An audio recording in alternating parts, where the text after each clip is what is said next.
Hello you guys, we are back again with another tutorial. Today I'm going to be showing you guys how I do this style from start to finish and the mow down. Okay, so let's begin. My client is already freshly shampooed, so all I'm doing is combing her hair to the back.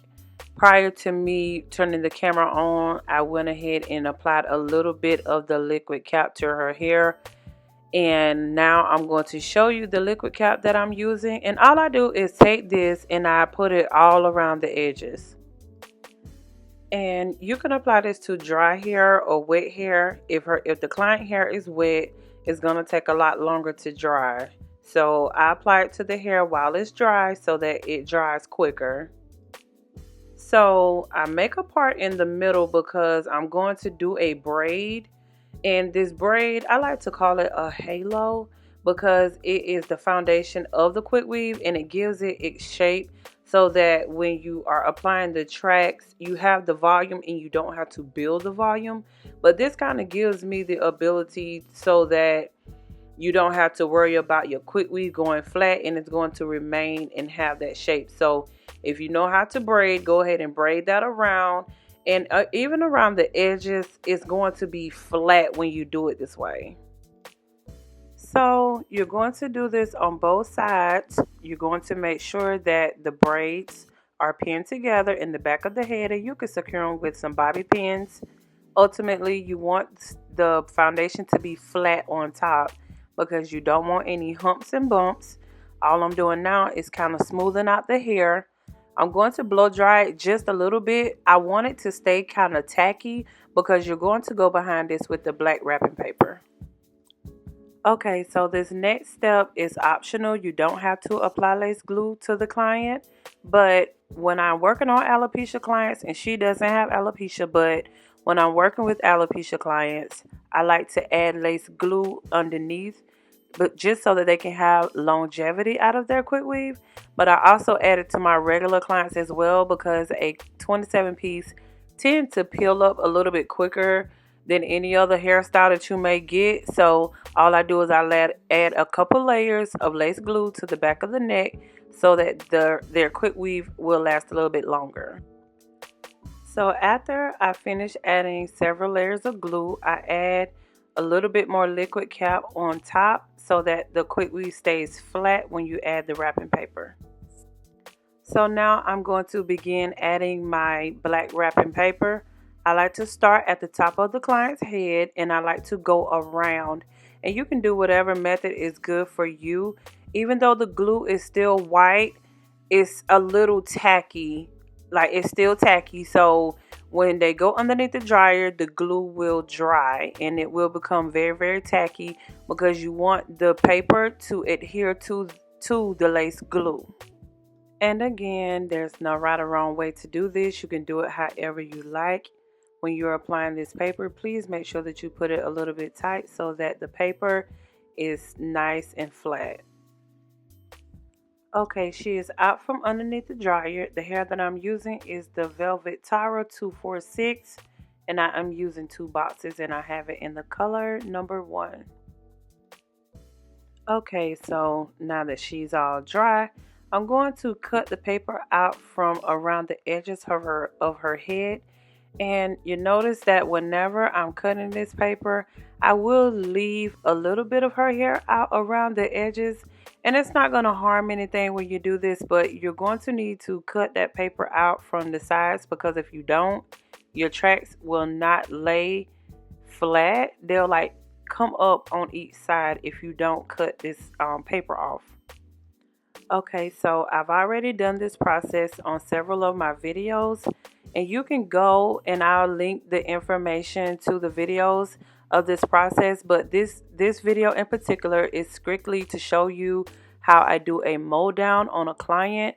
So I will go ahead and fast forward this video. If you would like to continue watching, I will continue to show the remaining install of this, but for the most part I am just showing you how I do the foundation of this. So if you like what you're seeing, make sure that you hit that subscribe button and make sure that you leave a comment so that I can know what you guys want to see anything that you guys recommend. I definitely look at my comments and I try to reply back to each and every one. And I appreciate everyone. To our new subscribers, thank you guys so much. To everyone who's been here with me from the start of this journey, I appreciate you guys so much. And again, if you want to schedule an appointment, I'm in Atlanta and I'm in South Carolina. So do not hesitate to contact me, okay?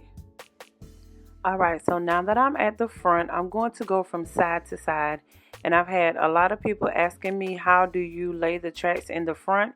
You're going to go side to side, and then you will begin to go in a circular motion. And I will show this because I want you guys to get this.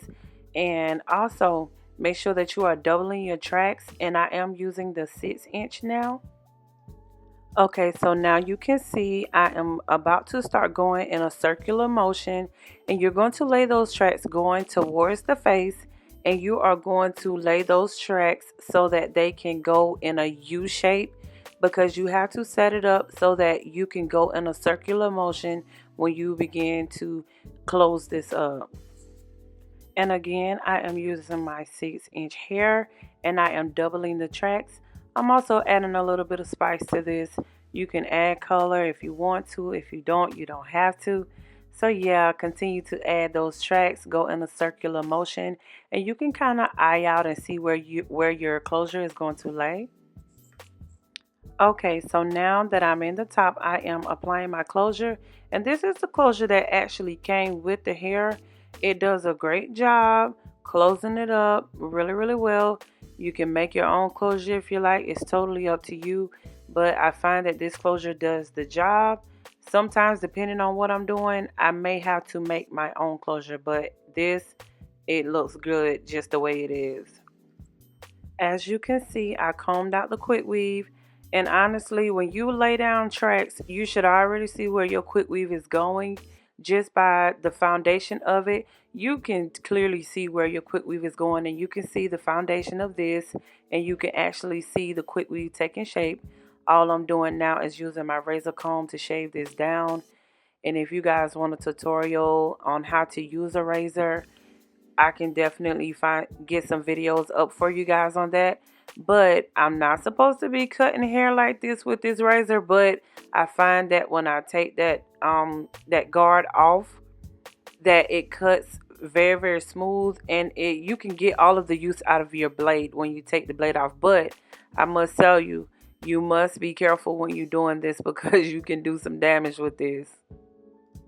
Go ahead and take your time and shave down this quick weave. It's no rush. Just take your time and do this.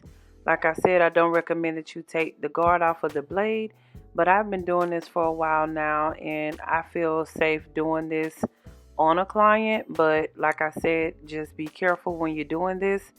And all you're doing is kind of shaping this haircut down. Pull that hair out at a 90 degree to give it, some more layers. You don't have to do this, but I like to do this to kind of give it a clean look. And I go all around the quick weave and do this all the way around. And this will get rid of those scraggly ends if there's any. But usually this hair don't have any scraggly ends. But just go ahead and cut all the way around. Add more layers. And if you want to in the top, you can add more layers as well. But I like to add more layers to this. As you can see, I pull it back and cut it. Don't forget to subscribe to my YouTube channel. If this is your first time here, thank you for tuning in. Come on over and join the family. And don't forget to go over and follow me on Instagram. There you can find more photos of my work. Don't forget to go over to the community tab. I do update photos of all of my work there as well. And all I'm doing now is pretty much combing the layers out and laying everything in place where I want it to lay, because I will be using my trimmers to give it a taper. This hair is so gorgeous, you guys. I love it. Again, this is the Velvet 246, and it requires 2 boxes to complete this style. All you're going to do is put this hair in. It doesn't require any type of curling. If you don't want to, depending on the style, you can curl it, but ultimately you do not have to curl this hair. You can see the layers laying beautifully.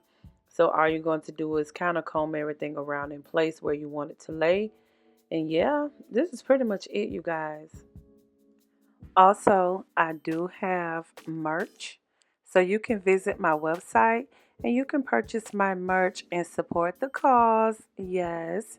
You can walk around with Felicia inspired merchandise. I have lots of things there for you guys.